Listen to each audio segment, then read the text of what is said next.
Ce jour est dédié pour la réussite matérielle et spirituelle de Yaakov ben Rivka Roum, Bezrat Hashem. Ok, ça fait longtemps qu'on n'a pas parlé du Mashiach.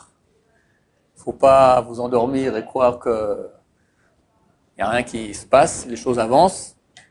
Je vais expliquer où on en est et qu'est-ce que nous pensons, bien que je rappelle que nous sommes que des aveugles, allons à tâtons, ne savons rien du tout, on n'est pas des prophètes, on n'a pas les textes, on essaie de voir. Bon, il y a quand même une chose qui se passe dans le monde, c'est que l'Iran, aujourd'hui on peut dire, a suffisamment d'uranium enrichi pour faire une bombe atomique. Néanmoins, l'ancien chef du Mossad, Yossi Cohen, a dit dernièrement qu'il offre encore beaucoup de temps pour avoir la bombe atomique elle-même. Est-ce que c'est vrai? Est-ce que c'est une intox?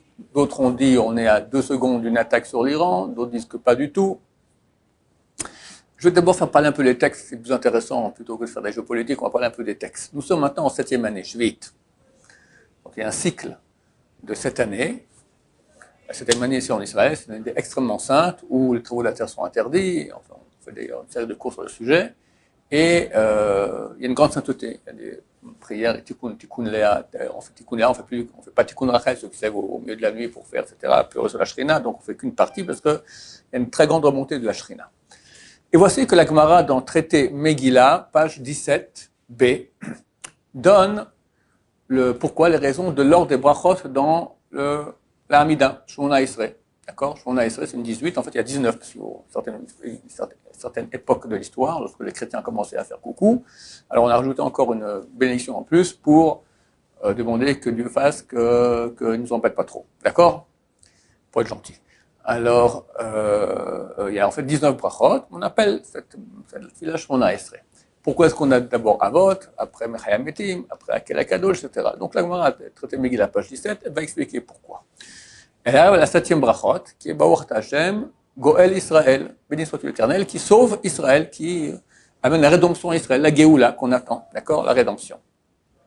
Pourquoi est-elle placée en 7e position dans la Hamida? Répond la Gemara, parce que la Géoula aura lieu une 7e année. Nous sommes en 7e année. Depuis 41 jours, nous sommes en 7e année. D'accord? Pour encore 11 mois et demi. Cette année, il y aura 13 mois. D'accord? Donc cette année, la Géoula doit venir. Demande à Gemara, comment tu me dis une chose pareille? On a un autre enseignement qui nous dit...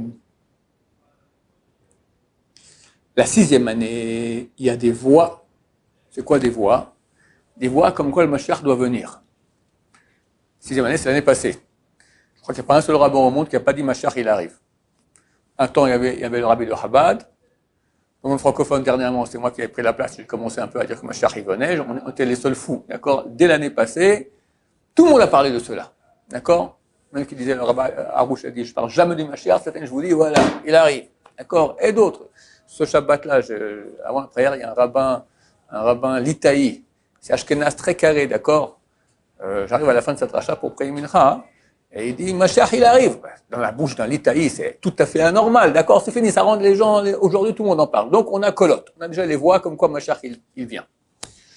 7e année, toi, tu as dit que Mashiach, il vient, pour ça que la Géoula, c'est pour cela qu'on a mis la bracha Goël Israël en 7e position. C'est faux. C'est marqué, 7e année, il y a des guerres. Et seulement en sortant de 7e année, Ben David le fils de David, donc le Mashiach, il vient, donc c'est pas 7e année, c'est en 8e année. C'est quand on sort de la 7e année que Mashiach, il vient. Répond la Gemara, Milchama nami atchalta de Geoula. La guerre, c'est déjà le début de la Geoula.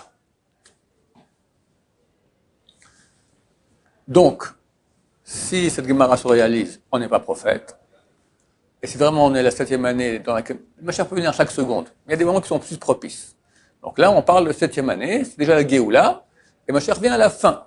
Donc ceux qui attendent pour tous les jours, ça se peut qu'il peut venir chaque seconde, mais disons que la date propice d'après cette Gemara, ça serait dès Rosh Hashanah l'année prochaine. Donc dans, comme je dis, 11 mois et on est le 12 déjà et 18 jours. D'accord? Ce qui est étonnant, c'est que la Gemara a quand même dit qu'on a placé la 7e bracha, bracha Goël Israël en 7e place dans la Hamida, Parce qu'en 7e année, c'est la Géoula. Et là, tu me dis, non, ça sera en sortant de 7e année. Alors, réponds, oui, la guerre, c'est déjà le début de la Géoula. Mais une guerre, c'est pas une Géoula, une guerre, c'est une guerre.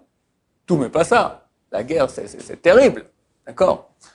Alors, c'est pas clair. Alors, il faut dire que cette Gemara, se trouve à 2 endroits dans le Talmud. Une fois ici, Megillah, page 17, une autre aussi dans Sanhedrin, page 97. Et là, Barashi dit, la guerre, il dit, ça peut être aussi la guerre des goïms contre les juifs. Ça peut être aussi la guerre entre les goïms. D'accord? Pourquoi, hein, si c'est la guerre, tu me dis c'est le début de la Géoula? C'est antinomique, c'est le contraire. C'est rien plus, moins agréable qu'une guerre, d'accord? Alors Rachid dit c'est une chose très intéressante, qui nous concerne, parce qu'on est en 7e année, Baruch Hashem, et c'est une bonne nouvelle que je vous annonce ici. Il dit que bien que la Géoula dont on parle ici, qui aura lieu la 7e année, pour ça qu'on a mis la bracha en 7e place, la Géoula de Galout, c'est pas la Géoula de la Galout, qu'on sort de l'exil, parce qu'on voit bien que la bracha qui parle de Mashiach ben David, et la sortie du Galout aussi, tout cela, c'est plus tard dans la Hamida. Sortons de la Galout, Kapsenu Me'arba Kanfot Haaretz, après, tu as Baruch Hashem, Bonei Yerushalayim, Baruch Hashem, Tzemach Zavdecha Me'atasma, Baruch Hashem, Asmech Yeshua, toutes ces choses-là qui sont beaucoup plus tard dans la Hamida.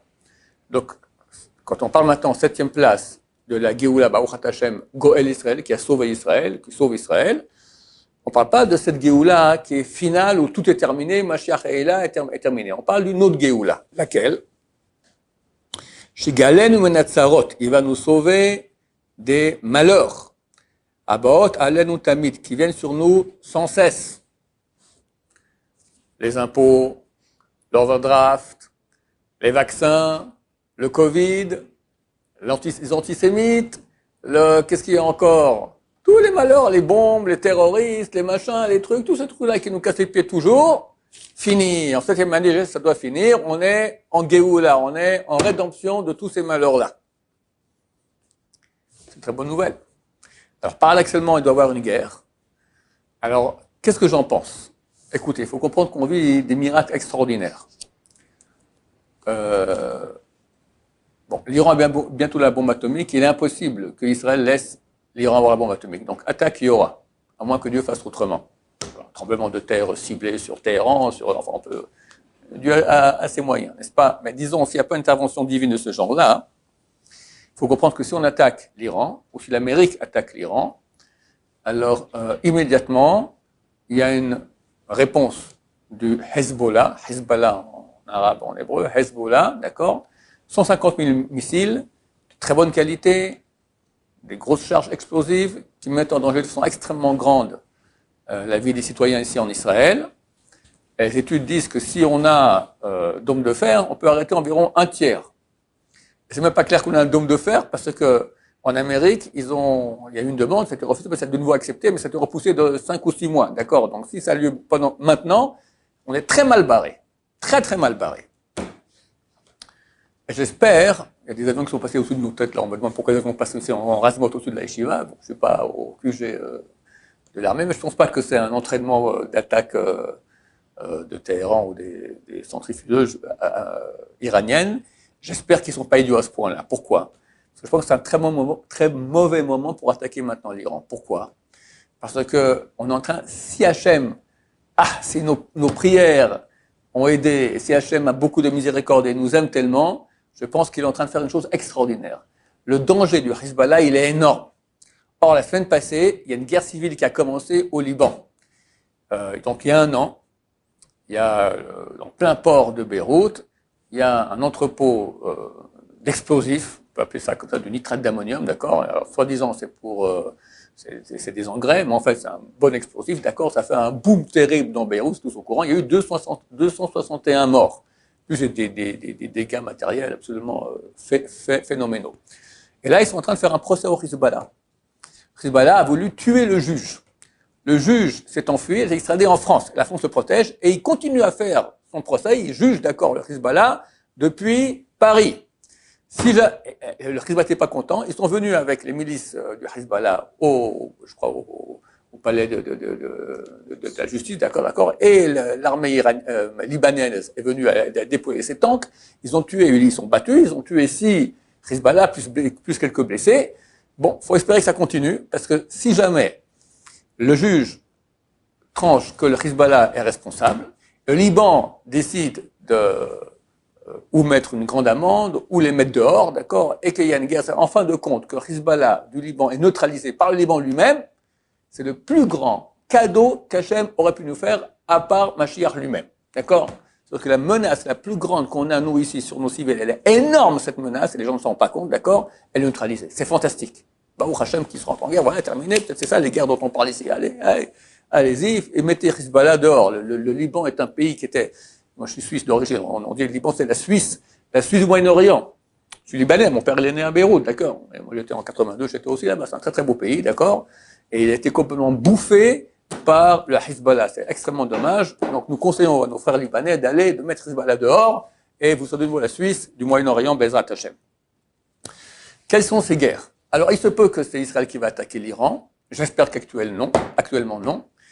Il semblerait que c'est pas l'Amérique non plus qui va attaquer l'Iran. Quelqu'un qui s'y connaît très très bien en géopolitique m'a dit que l'Amérique n'est pas du tout intéressée maintenant à attaquer l'Iran.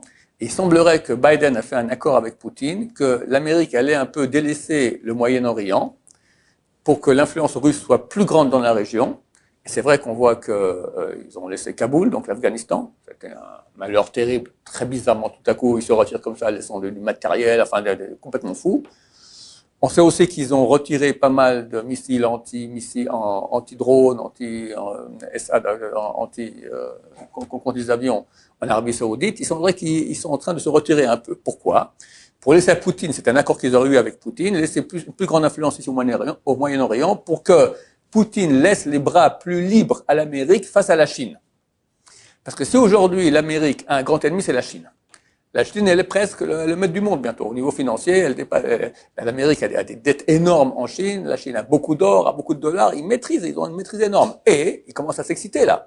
Ils ont la semaine passée, ou il y a 10 jours, je sais plus, ils ont envoyé 52 avions de combat au-dessus de Taïwan. Genre, bientôt on vous rentre dedans, d'accord? Si ils font cela, c'est clair, l'Amérique ne laissera pas. Et ça se peut que c'est ça, les guerres dont on parle, les guerres de fin de temps, les guerres entre la Chine et l'Amérique. Comprenez que c'est pas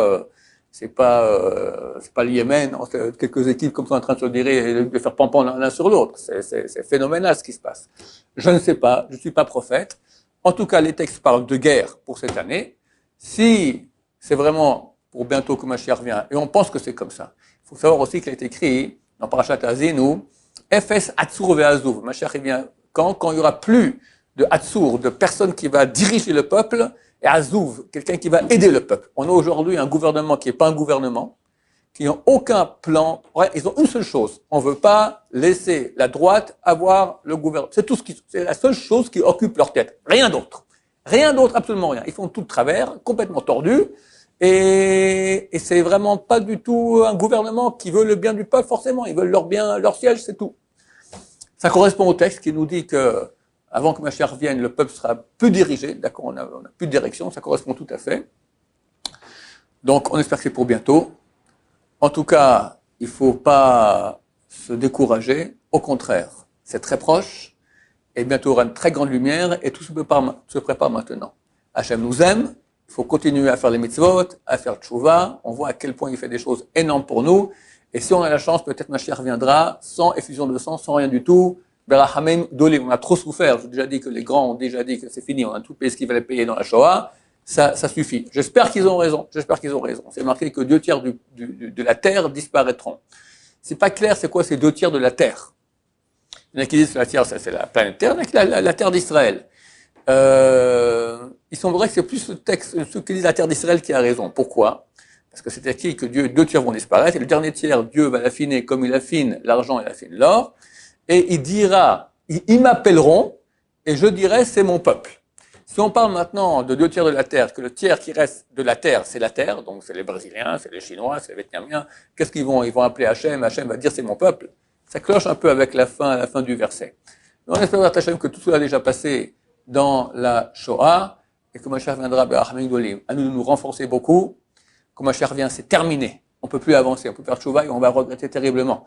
le Gaon de Vilna qui était énorme, c'était un des plus grands rabbins du dernier siècle, du dernier millénaire, d'accord, énorme, il dit que lorsque la personne décède et on l'amène à la tombe, alors on l'amène sur une civière, d'accord, sur un lit portable comme ça, en Israël, il n'y a pas de cercueil, même si on le prend dans un cercueil, d'accord, il dit que la personne vit une souffrance terrible de jalousie des gens qui l'entourent. Vous êtes encore vivant. Vous pouvez encore faire des mitzvot, vous pouvez encore faire tchouva, vous pouvez encore vous améliorer, vous pouvez encore réparer le passé. Moi, c'est terminé. On ne vit plus, terminé. Tout est réglé. Comme un chervin, c'est comme ça. C'est terminé. On va regretter, je vous garantis, nous tous, on va se taper les têtes dans le mur, d'accord, on va mettre un peu, d'accord. Pourquoi j'ai pas fait plus? Alors, dans un an, on sera déjà, si tout va bien là, on sera déjà après. Alors que j'ai pas besoin de refaire ce cours dans un an, et que maintenant on se réveille. Tu peux maintenant. Alors vas-y, fonce. Baruch Adonai, l'olam, amen, amen.